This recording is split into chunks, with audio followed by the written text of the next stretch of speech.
एक मौका भी है दिल्ली की जनता को बताने का कि किस तरीके का उन्होंने मुख्यमंत्री चुना, जो शायद हिंदुस्तान के इतिहास में इतना एक तरीके से शब्द तो नहीं इस्तेमाल करना चाहिए, इतना घटिया काम करने वाला शायद कोई मुख्यमंत्री रहा हो। हर जगह आपको एक ही चर्चा दिखेगी कि ये दिल्ली जिसने बनाई थी वो शीला दीक्षित थी, और उसके बाद जब वो केजरीवाल की बात करने लगते हैं तो फिर क्या शब्द वो इस्तेमाल करते हैं वो तो मैं आपके सामने कहना भी नहीं चाहूंगा। केजरीवाल की हिम्मत नहीं है हमारे सवालों का जवाब देने की। अगली सरकार कांग्रेस के बिना नहीं बनेगी, ये मैं स्पष्ट कर देता हूं। दिल्ली में अगले साल विधानसभा चुनाव होने वाले हैं। इससे पहले पार्टियां जनता को लुभाने में व्यस्त है। वहीं कांग्रेस पार्टी एक बार फिर दिल्ली में अपना दमखम लगाने को तैयार है। कांग्रेस इस बार काफी एक्टिव नजर आ रही है। बीते दिनों कांग्रेस ने दिल्ली में न्याय यात्रा निकाली थी। वहीं एक कदम और आगे बढ़ाते हुए कांग्रेस ने अपने उम्मीदवारों की लिस्ट जारी कर दी है। पार्टी ने आप के संयोजक केजरीवाल के खिलाफ शीला दीक्षित के बेटे संदीप दीक्षित को टिकट दिया है। वहीं संदीप दीक्षित भी केजरीवाल से मुकाबला करने की पूरी तैयारी में है। पहले तो पार्टी का धन्यवाद करता हूं, ये मौका दिया है। और देखिए, ऐसा था पिछले 10 साल से, आपने भी देखा होगा, मैंने हर मौके पे जब भी इन्होंने या तो अपनी वायदा खिलाफी की, या दिल्ली के साथ गद्दारी की, या भ्रष्टाचार किया, या काम नहीं किया, उसका उल्लेख करता रहा। और आपको याद होगा, मैं आज से 7-8 साल पहले से आप लोगों से कह रहा था कि जिस तरीके का भ्रष्टाचार इस सरकार में हो रहा है, जब बाहर आएगा तो आप लोग इस बात का समझ भी नहीं पाएंगे कि कितनी भ्रष्ट कोई सरकार हो सकती है। खैर, समय आते आते बहुत सी चीजें जो मैंने उस समय कही थी सब सच निकली हैं। तो शायद एक मौका भी है दिल्ली की जनता को बताने का कि किस तरीके का उन्होंने मुख्यमंत्री चुना, जो शायद हिंदुस्तान के इतिहास में इतना एक तरीके से शब्द तो नहीं इस्तेमाल करना चाहिए, इतना घटिया काम करने वाला शायद कोई मुख्यमंत्री रहा हो। और मेरे हिसाब से ये चुनाव कोई विधायक के जीतने का चुनाव नहीं होगा। ये दिल्ली में इस तरह का मुख्यमंत्री का दोबारा या तिबारा कभी आना चाहिए, दिल्ली छोड़िए किसी प्रदेश में, उस चीज का चुनाव होगा। जो उनका पुराना क्षेत्र रहा शीला जी का, तो 15 साल उन्होंने वहां प्रतिनिधित्व किया, काम किए वहां पर। आपको लगता है कि वो आपको ऊपर चीजें बेनिफिट देंगी क्योंकि आप चीजों के देखिए लोग जो है 10 साल के केजरीवाल के कार्यकाल के काम और 15 साल के कांग्रेस की, क्योंकि वो कांग्रेस की ही वो विधायक थी और एक मुख्यमंत्री भी थी, दोनों के कामों को आपस में जोड़ेंगे भी। और बात केवल स्थानीय काम की, विधानसभा के काम की नहीं होती, क्योंकि ये मुख्यमंत्री भी रहे हैं, मुख्यमंत्री की भी इनको जवाबदेही देनी पड़ेगी, क्योंकि बहुत सा वोट तो इसलिए पड़ता है क्योंकि आप मुख्यमंत्री रहे। तो दोनों पर हम इनको नापेंगे। इनके 10 साल, शीला जी के 5 साल से हम 15 साल तो छोड़ देते हैं, 5 साल से ही नाप लें तो आधे से कम जाकर गिरते हैं। तो वो तो सब आंकड़े जब समय आएगा हम उसकी बात करेंगे। एक मुझे जरूर इसमें मौका दिखता है कि पिछले 8-10 साल में जब भी हम तथ्यों के साथ और सत्य को देकर इसकी आलोचना किया करते थे, तो हम लोगों को जो एक स्वायत्त मीडिया से उम्मीद थी कि ये बातें जनता तक वो लेके जाएंगे, शायद किसी कारण से वो लोग हिचकते थे। अब हो सकता है उसमें लक्ष्मी जी का योगदान हो या किसी और चीज का, सरस्वती का योगदान तो नहीं है, लक्ष्मी जी का योगदान जरूर दिखता था।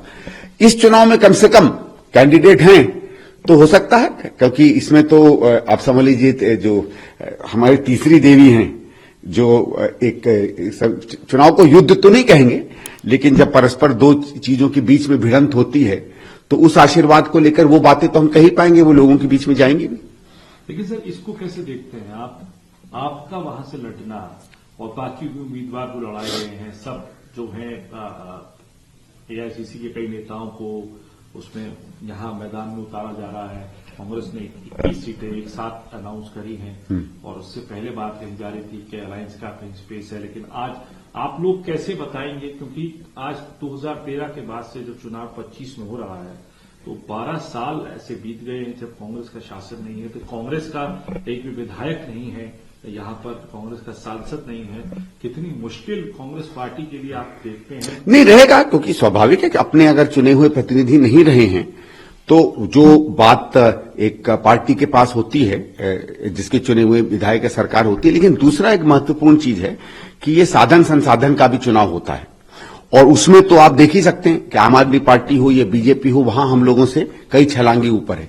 लेकिन वो बात नहीं बनती। देखिए, आज अगर आप दिल्ली की सड़क पर चले जाइए, दिल्ली की बसों में बैठ जाइए, यहां बेंचों में बैठिए, किसी चाय की दुकान पर खड़े होकर चाय आप पीजिए, कहीं खड़े होकर आप जहां 3 लोग बैठे हुए हैं बस स्टॉप पर उनसे चर्चा करिए, कहीं जहां लाल बत्ती आती वहां मोटरसाइकिल खड़ी हो जाती वहां बात करिए, मेट्रो में घूमिए, हर जगह आपको एक ही चर्चा दिखेगी कि ये दिल्ली जिसने बनाई थी वो शीला दीक्षित थी। और उसके बाद जब वो केजरीवाल की बात करने लगते हैं तो फिर क्या शब्द वो इस्तेमाल करते हैं वो तो मैं आपके सामने कहना भी नहीं चाहूंगा। तो हमारी याद, हमारी स्मृति तो दिल्ली कर रही है, क्योंकि ये संतोष तो है कि कांग्रेस की सरकार के 15 सालों ने शायद वो काम किया जो बहुत कम सरकारों ने इस देश में अपने अपने 15 सालों में किया होगा। हमारा तो अब काम होगा दिल्ली के लोगों को भरोसा दिलाना कि जिस दिल्ली की उनको याद आ रही है, अगर वैसी ही दिल्ली दोबारा चाहिए, स्वाभाविक है, नई तरीके से, नई सहूलियतों के साथ। कुछ ऐसी सहूलियतें हैं जो आम आदमी पार्टी ने दी जो लोगों को अच्छी लगती है। हर सरकार एक आध दो तो काम करती है, तो उनको कंटिन्यू करते हुए लेकिन उससे भी बेहतर काम देना। और जो टूटती हुई, खत्म होती हुई, बर्बाद होती हुई दिल्ली है, जिसको सजाया और संवारा था शीला जी की कांग्रेस ने, शीला जी की सरकार ने, उस दिल्ली का सपना फिर हमें लोगों को देना पड़ेगा। आपका पहला विधानसभा चुनाव हो गई, जब पहली बार आप लोकसभा तो आप 2 बार जी हैं, लेकिन विधानसभा चुनाव आपका पहला चुनाव होगा और आपका चुनाव लड़ना, अरविंद केजरीवाल के सामने लड़ना, क्या ये बात इससे माना जाए कि जो 2 शख्सियतों का, जैसे आप भी बता रहे हैं शीला जी का काम, 2 बड़ी शख्सियतों का एक सीट से चुनाव लड़ना और कांग्रेस से आपको अपील करना, और कहीं ना कहीं है कि आप एक चेहरा है कांग्रेस का रहने वाले हैं? नहीं, देखिए, अभी तो मैं कांग्रेस का चेहरा केवल नई दिल्ली में, उससे ज्यादा नहीं। लेकिन हां, क्योंकि मुख्यमंत्री के खिलाफ लड़ रहे हैं तो मुख्यमंत्री से सवाल तो पूछेंगे। और मुख्यमंत्री से सवाल आप केवल एक विधायक के सवाल नहीं पूछते हैं। मुख्यमंत्री से आप सवाल उसकी मुख्यमंत्री काल में उसने क्या किया है या क्या नहीं कर पाया है, उस पर भी सवाल होंगे और हम तो वही सवाल पूछेंगे। लेकिन मैं इतना आपसे कह सकता हूं, केजरीवाल की हिम्मत नहीं है हमारे सवालों का जवाब देने की। ये आज 40 दिन है अभी चुनाव में, 40 दिन बाद भी मैं आपसे कह लूंगा, इतनी हिम्मत उसकी नहीं है कि कहीं भी हमारे जो हम सवाल उठाएंगे उसका वो जवाब दे। 10 साल तो नहीं दिया उसने जवाब मेरी बातों का, आगे भी नहीं देगा।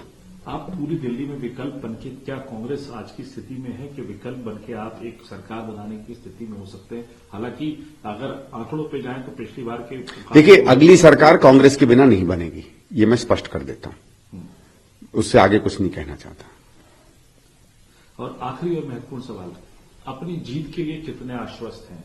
आप कह रहे हैं घेरेंगे, बहुत सवाल भी पूछेंगे अपनी जीत के लिए, और कांग्रेस के जो उम्मीदवारों के नाम हैं और सारी चीज, न्याय यात्रा आप लोगों ने करी है, बहुत सारी चीजें, इसका इम्पैक्ट कितना पड़ता हुआ देख रहे हैं और अपनी जीत के लिए कितना आश्वस्त? देखिए, मैं 3 बार चुनाव लड़ा हूं, तीनों बार जब लोगों ने पूछा, मैंने कभी इतना मुझ में अहंकार नहीं है कि मैं कहूं नहीं मैं जीतूंगा ही।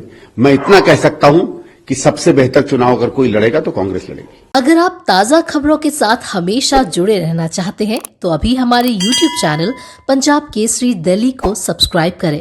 साथ ही Facebook और Instagram पर भी हमें फॉलो करना ना भूलें। आपका समर्थन ही हमारी ताकत है। धन्यवाद।